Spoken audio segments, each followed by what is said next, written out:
Hi everyone, and welcome back to Talk About It Tuesdays. I'm thrilled to be speaking to Janina Lincke today.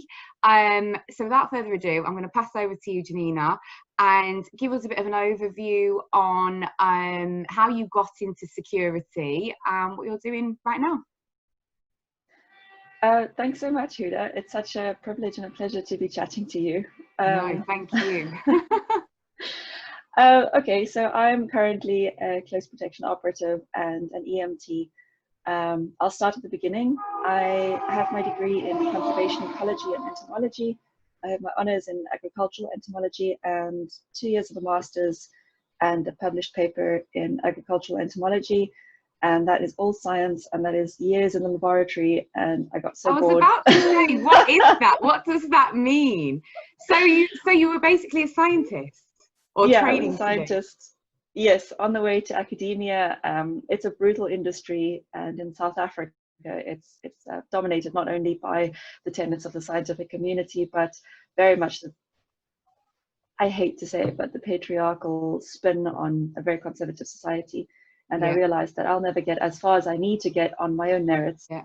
So I said, no, I don't think so. And I started looking out for other opportunities. I outlined what I want with my life, and freedom, travel, living life on my own terms. And close protection was one of the career choices, the paths that really stood out to me after doing loads of research and talking to a lot of people.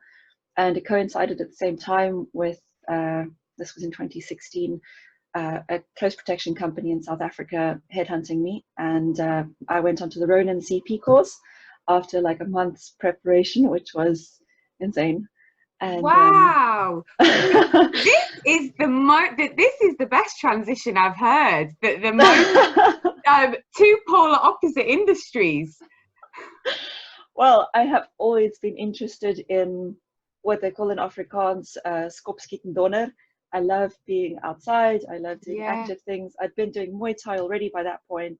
I love being outside in the mountains. My people skills were probably, as an academic, quite insular, and that was the thing that being in the real world in close protection really taught me. Yeah. So yeah, I worked on a contract for about 4 or 5 months for an American living and working in South Africa. Yeah. And from there, I just went into the South African security industry, and that included working my way up from the very bottom. I was a driver. I was a security driver for Google Executives, fashion execs from Milan and Dubai. And it all sounds very fancy, but literally I was a chauffeur with a security qualification. And then from there, a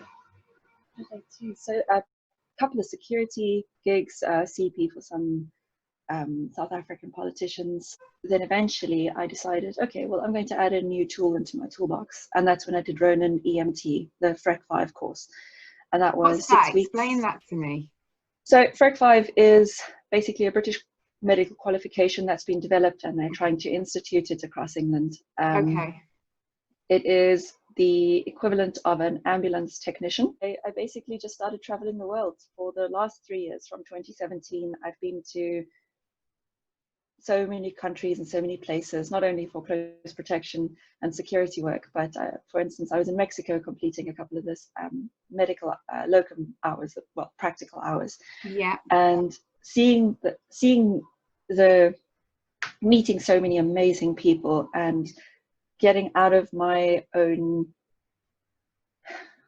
bubble. I was a naive 26-year-old when I started this journey. Yeah. And I've learned so much by, walking through that crucible of fire. Yeah. And you have to, don't you? You just have to give it a go. And most of the time, none of us really know what we're doing when we start anything. And it's just about getting started and learning on the job and having the balls to do it.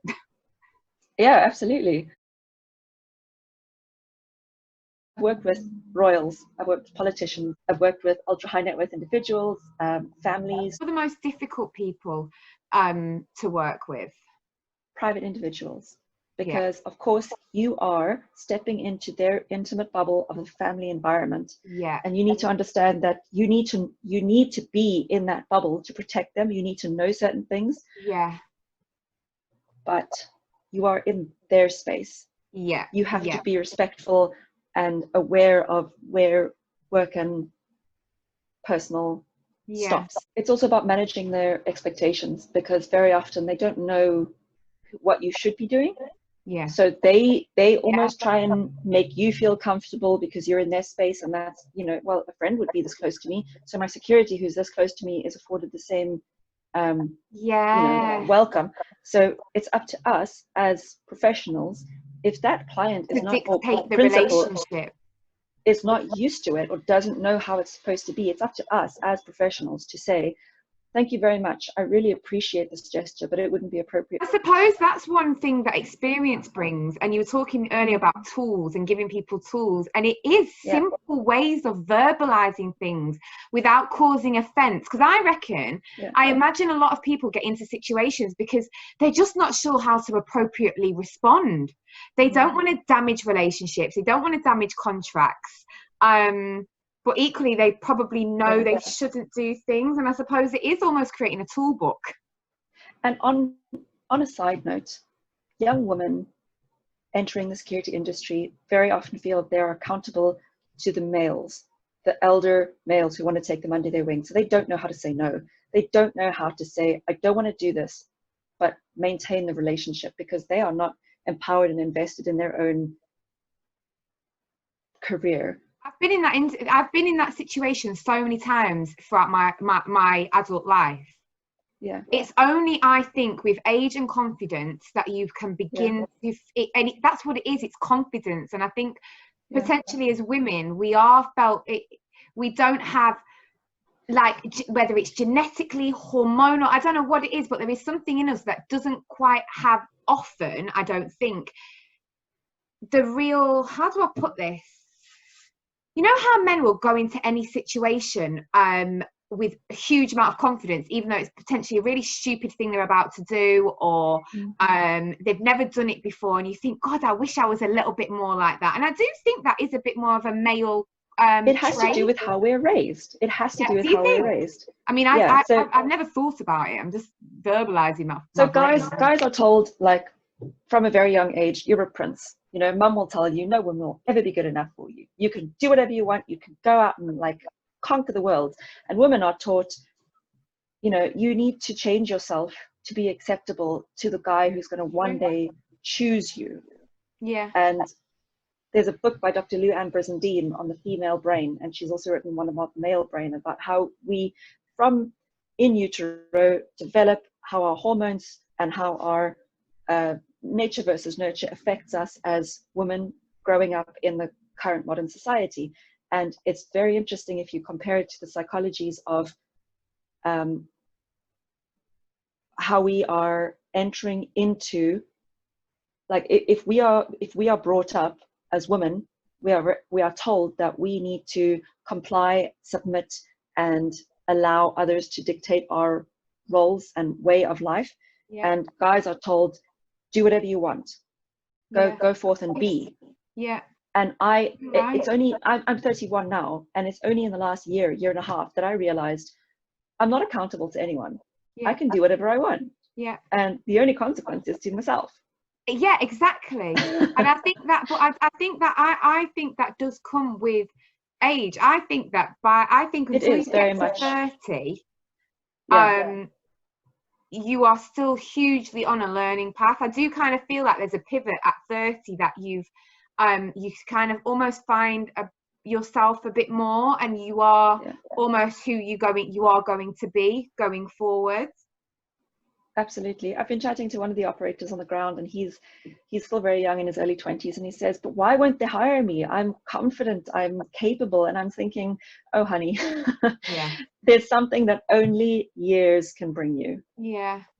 So part of this then, part of what I'm getting, you know, we need to empower women from an early age to be bold and confident in themselves. You know, it's not about being naive, but it's about like exactly what you said. You are only accountable to yourself. You make judgment calls. Have the confidence to make a judgment call rather than thinking you have to rely on anybody else to tell you it's okay. Exactly. And to reframe what we've been told, like, you're not bossy, you're assertive. Yeah.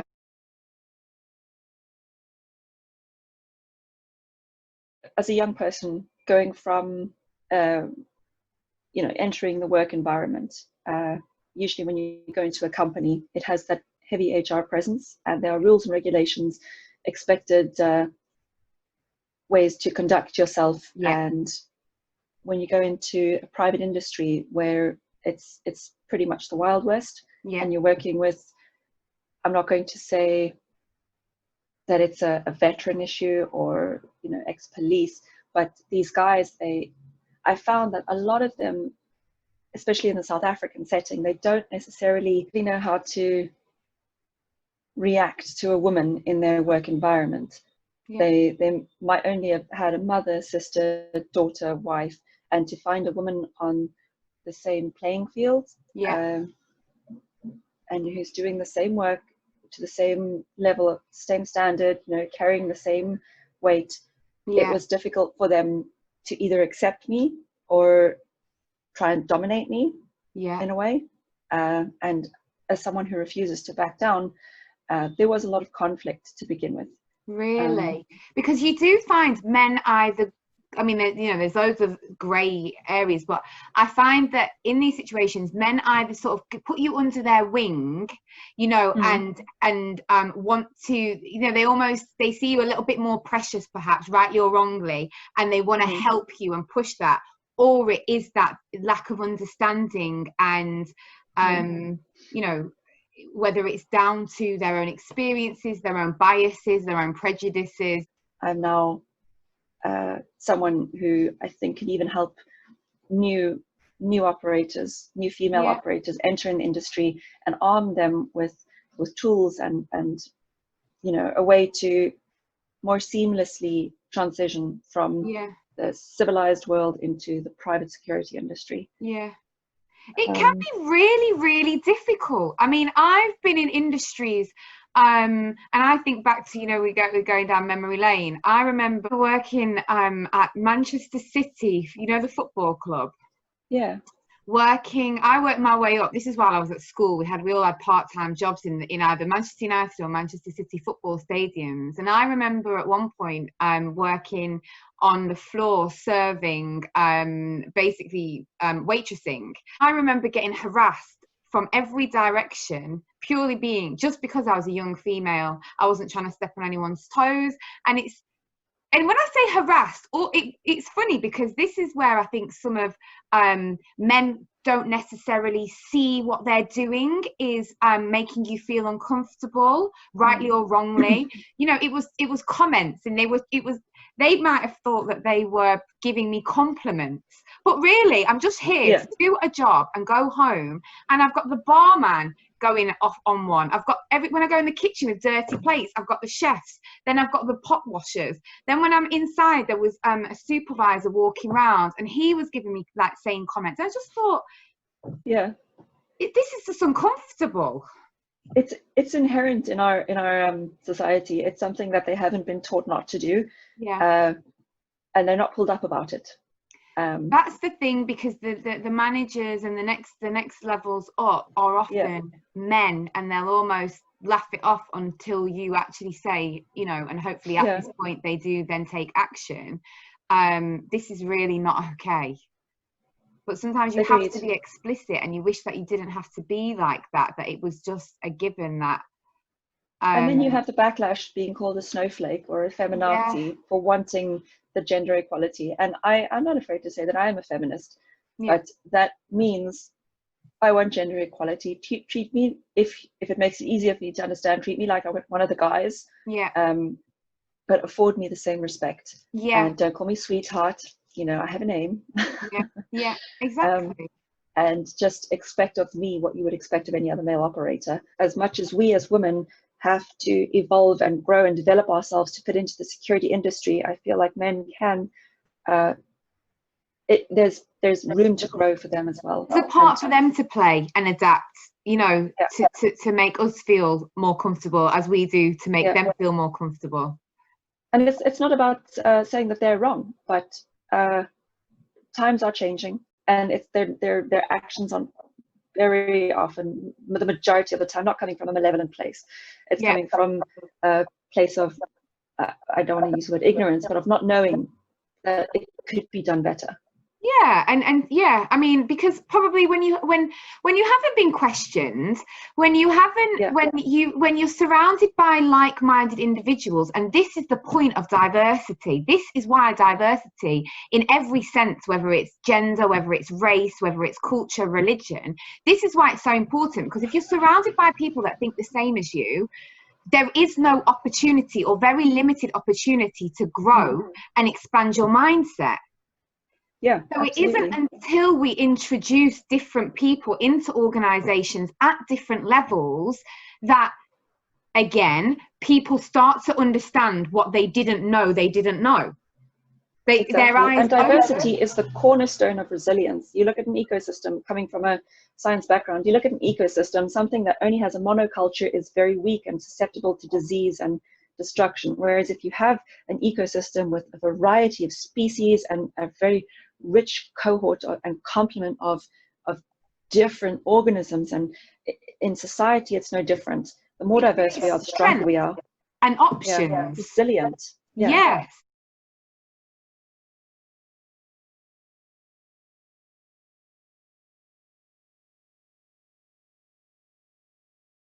I find that the term emotional intelligence is bandied around a lot, and people encourage you as an individual to make yourself into a rounded product and educate yourself on what it is. But those people who aren't interested in improving themselves and developing themselves and knowing what emotional intelligence is and how it affects every aspect of your life, professionally, socially, personally, you know, they don't bring that aspect to the workplace.